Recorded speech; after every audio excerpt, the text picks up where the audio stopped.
सनातन धर्म की उत्पत्ति किसी एक निश्चित समय, वर्ष या व्यक्ति से नहीं मानी जाती। सनातन शब्द का अर्थ ही होता है जो सदा से चला आ रहा हो, जिसका न कोई आरंभ हो और न कोई अंत। इसी कारण सनातन धर्म को मानव निर्मित नहीं, बल्कि ईश्वर प्रदत्त और शाश्वत माना गया है। हिंदू शास्त्रों के अनुसार जब सृष्टि की रचना हुई, उसी समय धर्म भी प्रकट हुआ। ब्रह्मांड की उत्पत्ति के साथ ही धर्म, कर्म, आत्मा और परमात्मा के सिद्धांत अस्तित्व में आए। यह ज्ञान सबसे पहले ब्रह्मा जी को प्राप्त हुआ, जिन्होंने इसे ऋषिमुनियों को दिया। ऋषियों ने गहन तपस्या और ध्यान के माध्यम से इस दिव्य ज्ञान को ग्रहण किया और आगे मानव समाज तक पहुंचाया। इसी कारण वेदों को श्रुति कहा गया, अर्थात जिसे सुना गया, लिखा नहीं गया। सनातन धर्म का मूल आधार 4 वेद हैं: ऋग्वेद, यजुर्वेद, सामवेद और अथर्ववेद। इन्हें अपौरुषेय कहा जाता है, यानी मनुष्य द्वारा रचित नहीं।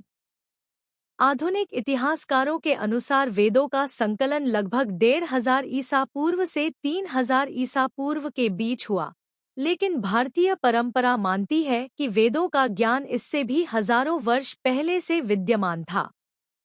सनातन धर्म केवल पूजा पद्धति नहीं, बल्कि जीवन जीने की एक संपूर्ण प्रणाली है। इसमें कर्म, पुनर्जन्म, मोक्ष, अहिंसा, सत्य, करुणा और प्रकृति के साथ संतुलन जैसे सिद्धांत शामिल हैं। यही कारण है कि इसे धर्म के साथ साथ दर्शन और जीवन शैली भी कहा जाता है। पुराणों में समय को 4 युगों में बांटा गया है: सतयुग, त्रेता युग, द्वापर युग और कलियुग। इन चारों युगों में धर्म अलग अलग रूपों में प्रकट हुआ, लेकिन उसका मूल स्वरूप एक ही रहा।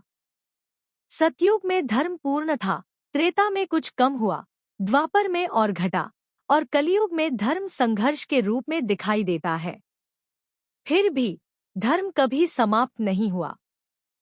हिंदू धर्म शब्द अपेक्षाकृत नया है, जो सिंधु नदी, इंडस से जुड़ा हुआ है, परंतु सनातन धर्म उससे कहीं अधिक प्राचीन और व्यापक अवधारणा है।